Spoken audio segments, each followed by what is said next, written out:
Vamos a leer en esta mañana en Romanos el capítulo 5. Romanos el capítulo 5, vamos a leer ahí los versículos 3 al 5.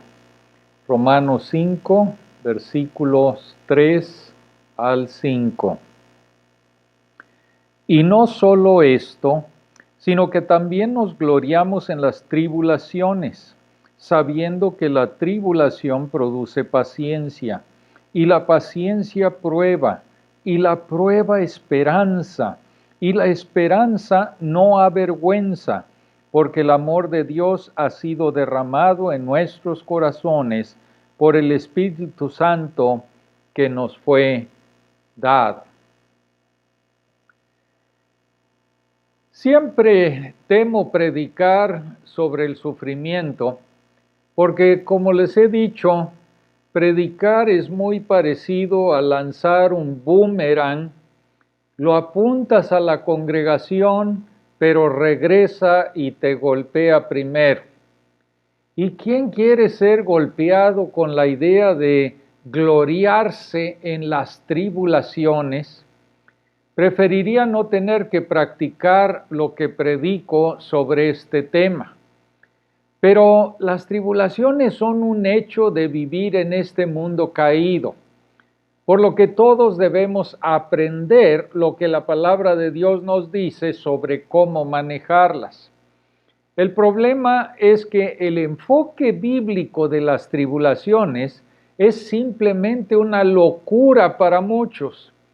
Pablo dice que se regocija o que se gloría en sus tribulaciones. Tal vez podríamos explicarlo como que Pablo se dejó llevar un poco, pero entonces, ¿qué hacemos con el Señor Jesús? El Señor Jesús nos dice allá en Mateo 5:11, bienaventurados sois cuando por mi causa os vituperen, quiere decir difamen, y os persigan.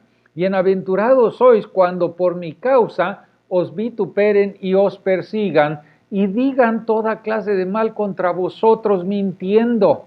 Dice el Señor, gozaos y alegraos, porque vuestro galardón es grande en los cielos. Pero no se trata solo de Pablo y el Señor Jesús. Santiago dice lo mismo. Hermanos míos, tened por sumo gozo cuando os halléis en diversas pruebas, sabiendo que la prueba de vuestra fe produce paciencia. Pedro también es de la misma opinión, 1 Pedro 4:13, sino gozaos por cuanto sois participantes de los padecimientos de Cristo, para que también en la revelación de su gloria os gocéis con gran alegría. Si sois vituperados por el nombre de Cristo, sois bienaventurados, porque el glorioso Espíritu de Dios reposa sobre vosotros. Ahora, cuando rastreas el comportamiento de los apóstoles a través del libro de los Hechos, descubres que en realidad practicaron esta extraña respuesta a las tribulaciones. ¿Recuerdan cuando el Sanedrín judío azotó a los apóstoles? Leemos allá en Hechos 5:41, y ellos salieron de la presencia del concilio gozosos de haber sido tenidos por dignos de padecer afrenta por causa del nombre. ¿Recuerdan cuando Pablo y Silas fueron ilegalmente golpeados, encarcelados y atados al cepo en Filipos? Leemos ahí en Hechos 16:25, pero a medianoche, orando Pablo y Silas cantaban himnos a Dios. Pablo le dijo a los corintios allá en 2 capítulo 12, dice, por tanto de buena gana me gloriaré más bien en mis debilidades, para que repose sobre mí el poder de Cristo. Por lo cual, por amor a Cristo, me gozo en las debilidades, en afrentas me gozo en necesidades, en persecuciones, en angustias, porque cuando soy débil, entonces soy fuerte. El autor de Hebreos recordó a sus lectores allá en Hebreos el capítulo 10, versículo 34, porque de los presos también os compadecisteis, y el despojo de vuestros bienes sufristeis con gozo, sabiendo que tenéis en vosotros una mejor y perdurable herencia en los cielos.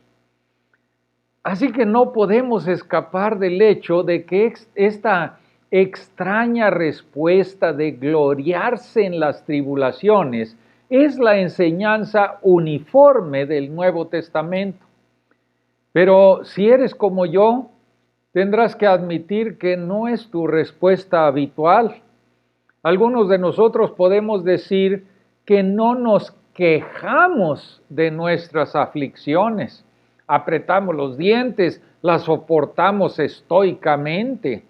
Algunos pueden decir que normalmente te regocijas a pesar de tus tribulaciones. Pero ¿cuántos de nosotros podemos decir honestamente que nos gloriamos en nuestras tribulaciones? Así que todos tenemos algo que aprender aquí en estos versículos. Pablo continúa enumerando las bendiciones de ser justificado por la fe, como se ve en estas palabras, y no solo esto. Y probablemente está respondiendo a una objeción no expresada a su enseñanza de los versículos 1 y 2. Y el objetor aquí puede decir, Pablo, tú dices que tienes paz con Dios y que ahora estás en su gracia, te glorías en la esperanza futura de la gloria de Dios, pero ¿por qué Dios no te protege de las tribulaciones ahora mismo? Si eres el objeto de su amor, de su gracia, ¿no deberías estar disfrutando de una vida libre de problemas? Entonces Pablo está mostrando por qué Dios trae pruebas a la vida de sus santos. Porque a través de las tribulaciones crecemos en resistencia, crecemos en carácter probado y crecemos en esperanza. Y nuestra esperanza no defraudará, porque aún ahora el amor de Dios ha sido derramado en nuestros corazones por medio del Espíritu Santo que nos fue dado. Por cierto, noten que Pablo menciona a las tres personas de la Trinidad en los primeros 5 versículos del capítulo 5. Tenemos paz con Dios, el Padre, por medio del Señor Jesucristo, el Hijo. Dios nos ha dado el Espíritu Santo. Cada persona de la Trinidad juega un papel en nuestra salvación y en nuestra preservación como hijos de Dios. En nuestro texto, Pablo está diciendo, podemos gloriarnos en las tribulaciones si desarrollamos la perspectiva de Dios y tenemos en cuenta que las pruebas y tribulaciones no anulan su gran amor por nosotros.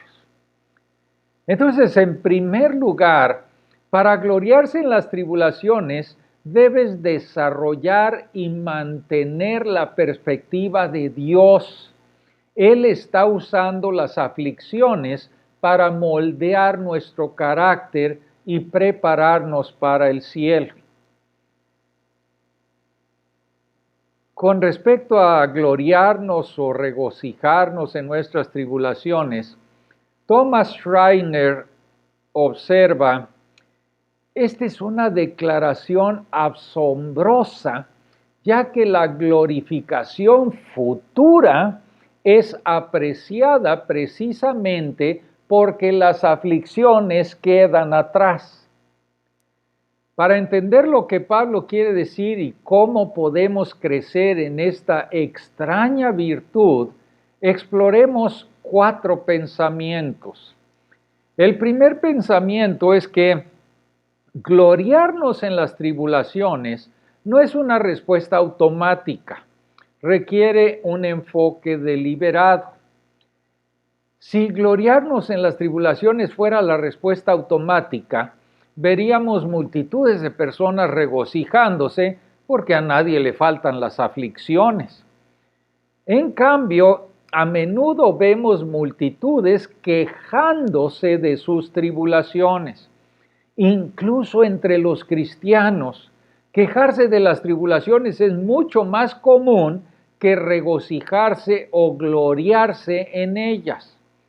Ya sea que quedemos atrapados en un embotellamiento y lleguemos tarde a una cita o algo más importante, como que nos diagnostiquen cáncer. Nuestra respuesta instintiva es quejarnos, no regocijarnos. Y vemos esto con los hijos de Israel después del Éxodo. Dios los ha sacado de la esclavitud de Egipto, infligiendo las plagas sobre los egipcios y luego dividiendo el Mar Rojo para que Israel pudiera escapar del ejército del faraón que se ahogó cuando trató de perseguir a Israel. Israel celebró la salvación milagrosa de Dios con cantos y bailes. Luego leemos que anduvieron 3 días por el desierto y solo encontraron agua amarga. Se gloriaron y se regocijaron diciendo, veamos cómo proveerá el Señor. No. Éxodo 15:24 dice, entonces el pueblo murmuró contra Moisés y dijo, ¿qué hemos de beber? Dios le dijo a Moisés cómo hacer que el agua fuera potable. Pero en el próximo capítulo leemos que toda la congregación se quejó de nuevo, diciendo que deberían haberse quedado en Egipto, donde tenían muchas cosas para comer. Así que Dios en su gracia proveyó el maná diariamente para ellos. Pero luego, mientras viajaban por el desierto, a pesar de la provisión de Dios, se quejaron de nuevo por no tener agua. Y su historia durante esos 40 años fue la de constantes quejas a pesar de la provisión misericordiosa de Dios. Y Pablo usa su historia como una advertencia para nosotros, para que no nos quejemos ni murmuremos en nuestras tribulaciones como lo hicieron ellos. En Filipenses capítulo 2, versículo 14, Pablo nos exhorta a seguir el ejemplo que dio cuando él fue acusado falsamente, golpeado y encarcelado injustamente en Filipos. Y allí en Filipenses el capítulo 2, versículo 14 dice, haced todo sin murmuraciones y contiendas, para que seáis irreprensibles y sencillos, hijos de Dios sin mancha, en medio de una generación maligna y perversa, en medio de la cual resplandecéis como luminares en el mundo. ¿No es esa la verdad? Vivimos en un mundo que se queja. Si no nos quejamos, sino que estamos alegres e incluso nos regocijamos en las tribulaciones, ya sean las molestias menores en el trabajo o las grandes aflicciones en nuestra vida personal, resplandeceremos como luminares en la oscuridad. Pero esto no sucede automáticamente, requiere un enfoque deliberado. Pero en segundo lugar, gloriarse en las tribulaciones tampoco significa negar el dolor. La Biblia no nos anima a negar la realidad, poner una cara feliz y fingir que solamente estamos alabando al Señor, cuando en realidad estamos heridos por dentro. Más adelante, aquí en Romanos, el capítulo 12, versículo 15, Pablo dice, llorad con los que lloran. Él no está diciendo, exhorta a los que lloran a regocijarse en sus aflicciones. Un hermano en Cristo contaba una historia y decía, nunca olvidaré mi cumpleaños número 36. Tuve que realizar un funeral para un hombre de 30 y tantos años que murió de cáncer. Dejó atrás una esposa que también estaba luchando contra el cáncer de mama. 2 años y medio después tuve que llevar a cabo el funeral de aquella esposa también, porque sucumbió a la enfermedad. Tenían 2 hijos pequeños. Antes de morir, él dice, Scott me pidió que predicara en su funeral sobre su capítulo favorito, Isaías 40. Después del servicio, mientras consolaba a la viuda, que por supuesto estaba llorando, su antiguo pastor de otro pueblo saltó con una sonrisa tonta en su rostro y dijo con voz optimista, alabado sea el Señor, Scott está en la gloria ahora. Y aquel hermano dice, quería que se callara la boca, quería gritar, déjala llorar y llora con ella. Gloriarse en las tribulaciones no significa negar el dolor. Pablo reconoce el conflicto cuando se describe a sí mismo ahí en 2 Corintios capítulo 6, versículo 10. Y Pablo dice, como moribundos, mas he aquí vivimos, como castigados, mas no muertos, como entristecidos, mas siempre gozosos, como pobres, mas enriqueciendo a muchos, como no teniendo nada, mas poseyéndolo todo.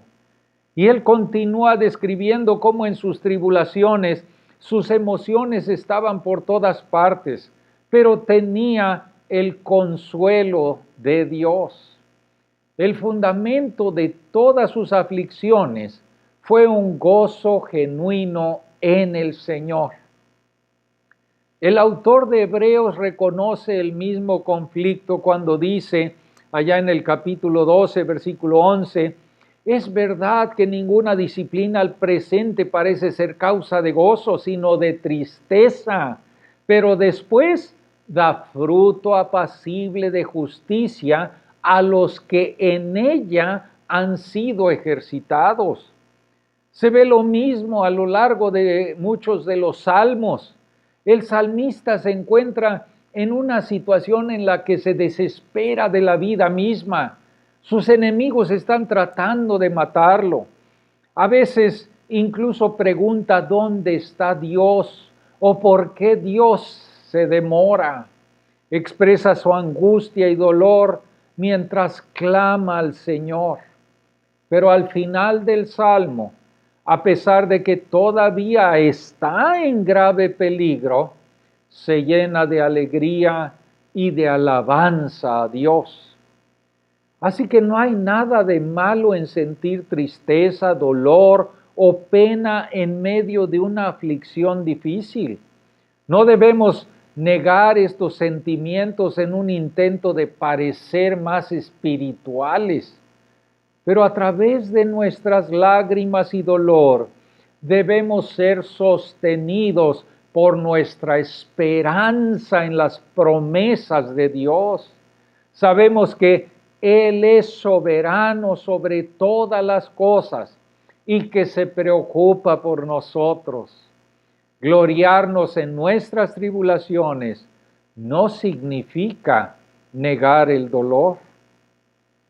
Pero en tercer lugar, es posible gloriarse en las tribulaciones cuando tenemos en mente que Dios está usándolas para moldear nuestro carácter. Aquí, después de mencionar el regocijo o el gloriarse en sus tribulaciones, Pablo continúa y dice, sabiendo que la tribulación produce paciencia, y la paciencia prueba, y la prueba esperanza. Ahora, no se pierdan la palabra sabiendo. Esto es parte del enfoque deliberado que acabo de mencionar.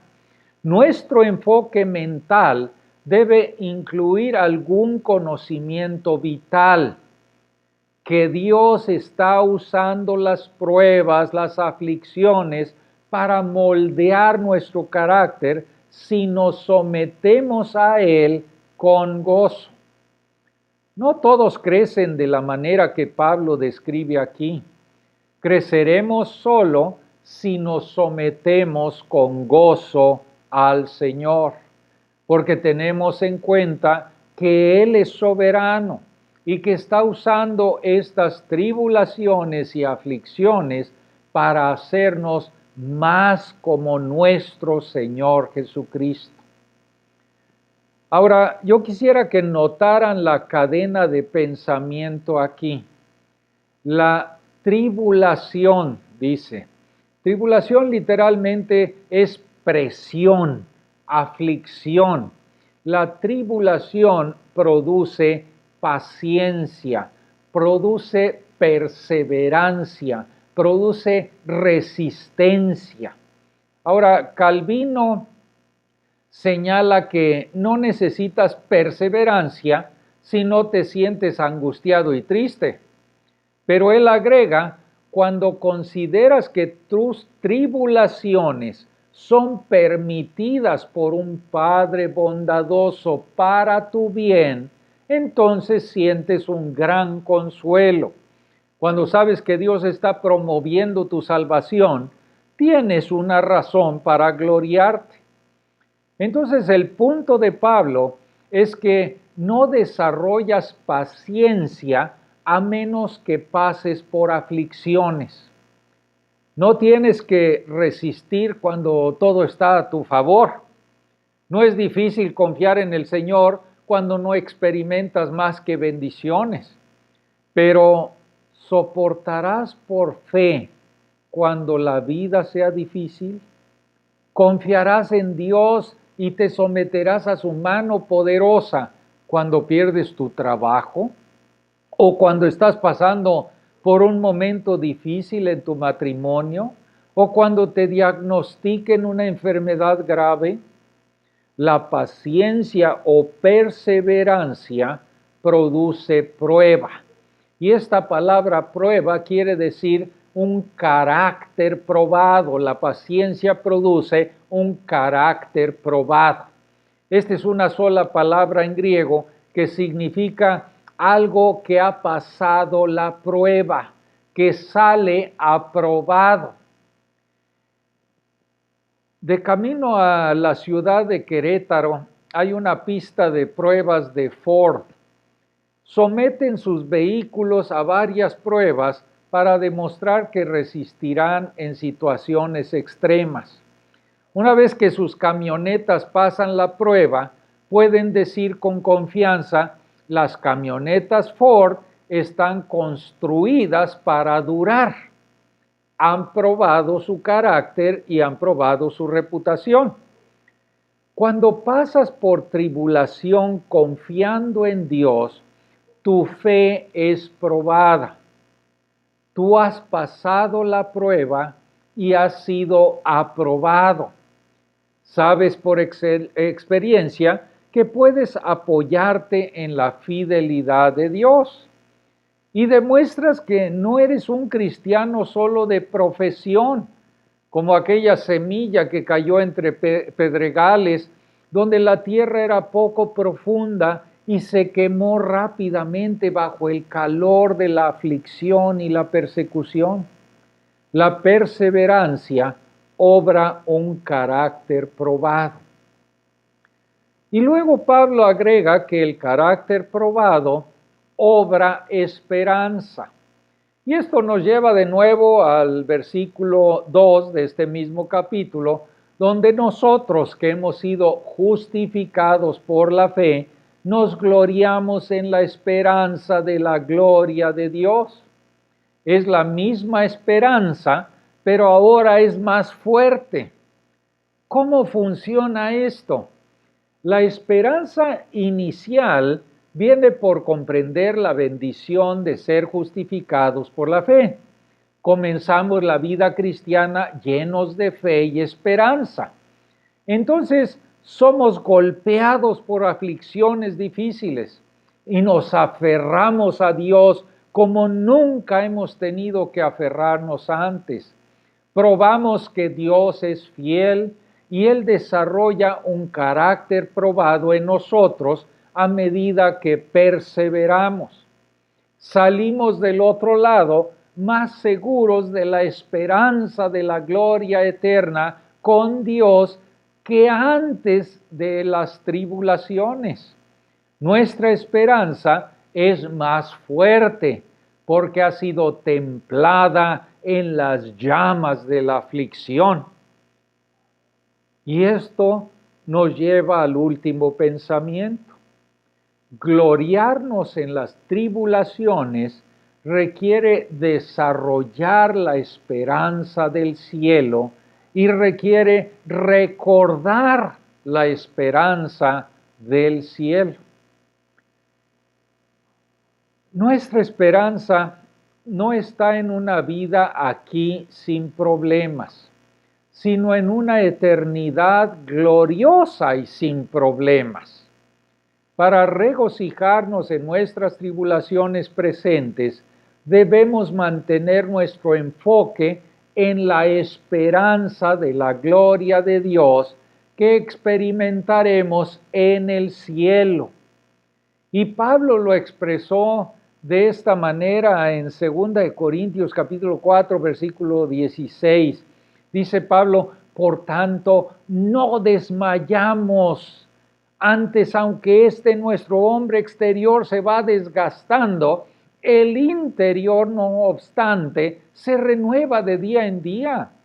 Y dice Pablo, porque esta leve tribulación momentánea produce en nosotros un cada vez más excelente y eterno peso de gloria, no mirando nosotros las cosas que se ven, sino las que no se ven. Pues las cosas que se ven son temporales, pero las que no se ven son eternas. Pablo podía mantener la esperanza y no desanimarse en lo que él describe como leve tribulación momentánea. Leve, porque su enfoque estaba en la esperanza eterna del cielo. Algunos críticos dirían que el cristianismo es simplemente miel sobre hojuelas cuando mueres. La respuesta a esa acusación es sí, vas a morir. ¿Quieres miel sobre hojuelas con eso? ¿O nada de miel ni hojuelas? Tu hombre exterior desgastado, el cabello canoso y ralo, la vista y el oído que fallan, y los dolores y achaques cada vez mayores, están transmitiendo un mensaje claro a tu cerebro que ya no puede recordar las cosas. Vas a morir. O tienes la esperanza del cielo porque has confiado en Jesucristo para perdonar todos tus pecados, o no tienes esperanza. La única manera de gloriarse en las tribulaciones es desarrollar y recordar la esperanza segura del cielo. Es una esperanza segura porque se basa en la resurrección de Cristo Jesús y en su promesa de venir otra vez y llevarnos para estar con Él. Y Pablo sigue diciendo, y la esperanza no avergüenza. Esta frase tiene sus raíces en el Antiguo Testamento.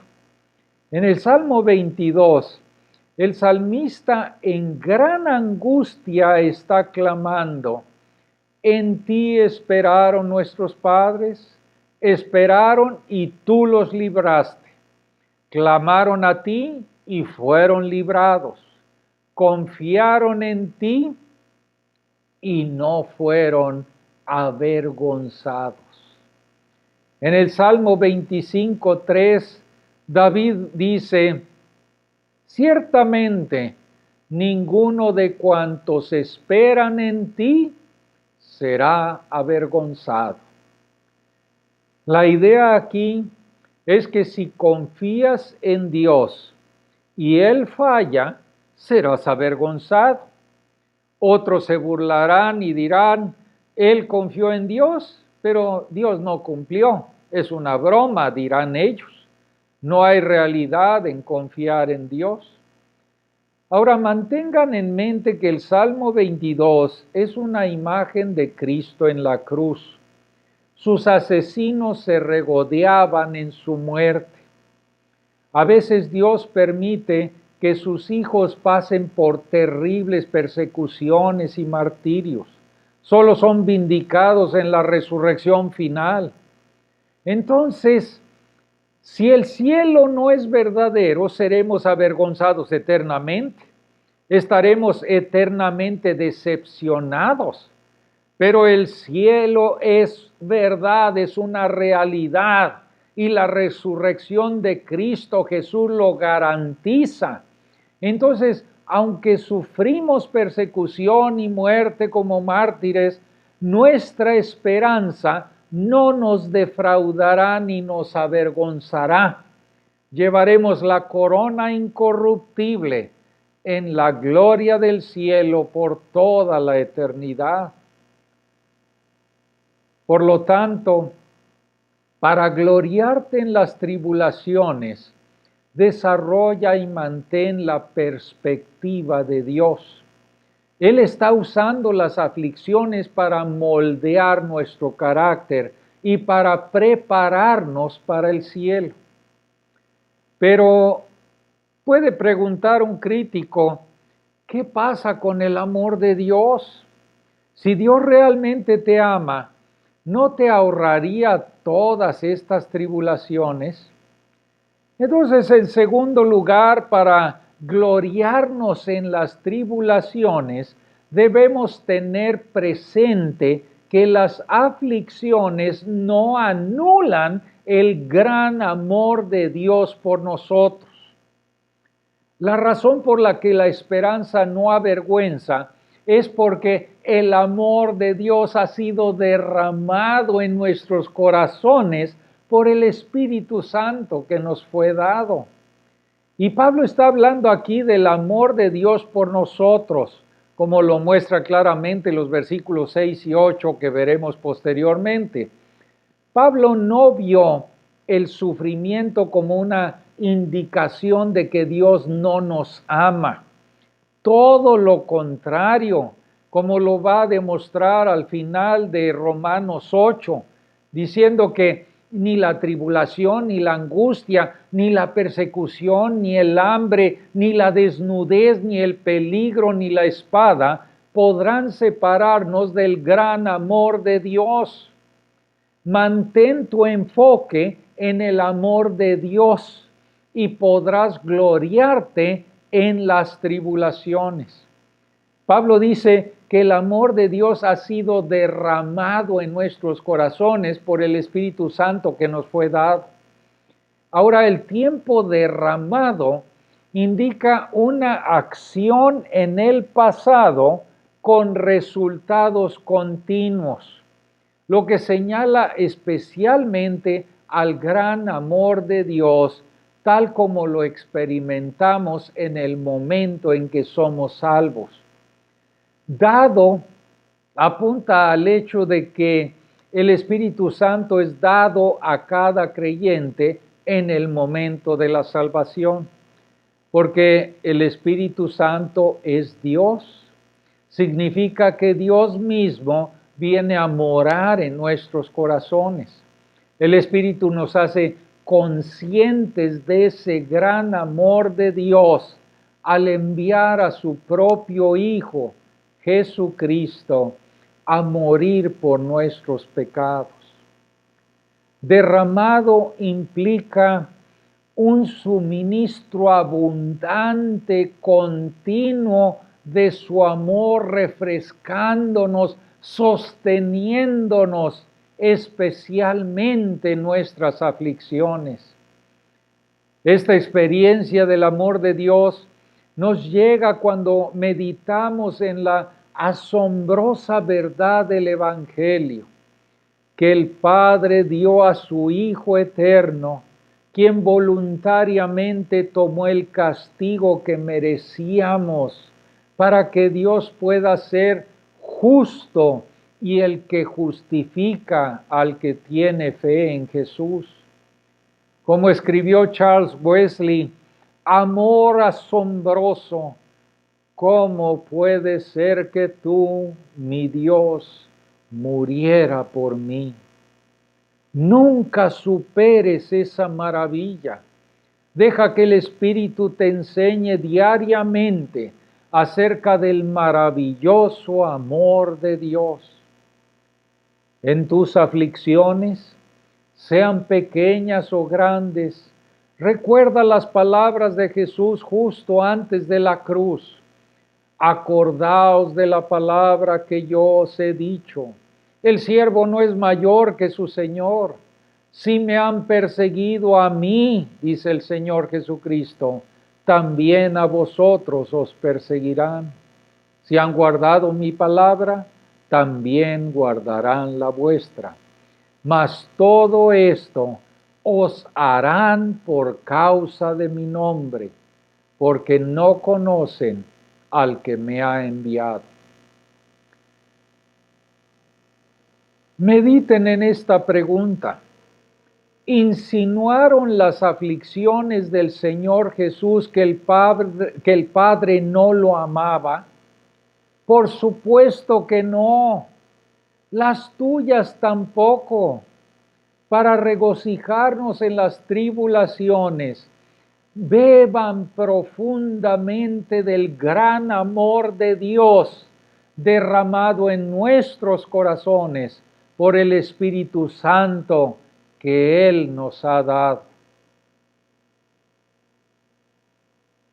James Boyce concluye su sermón sobre estos versículos contando cómo la iglesia en China creció exponencialmente durante la terrible persecución bajo los comunistas. Un estudiante estadounidense se dirigía a Hong Kong para estudiar la iglesia de China. Antes de irse a los Estados Unidos, un amigo le había preguntado: si Dios ama tanto a la iglesia china, ¿por qué permitió que le sobreviniera tanto sufrimiento?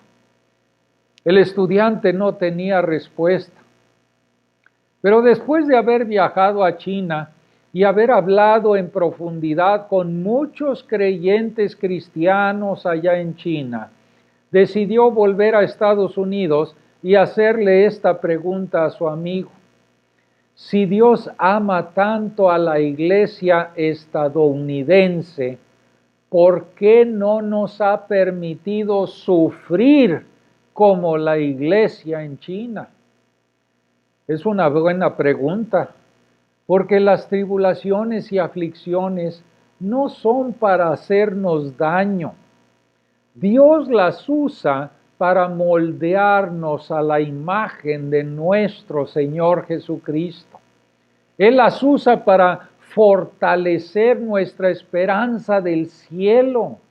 Las tribulaciones son parte de todas las cosas, ayudan a bien a los que aman a Dios, a los que conforme a su propósito son llamados.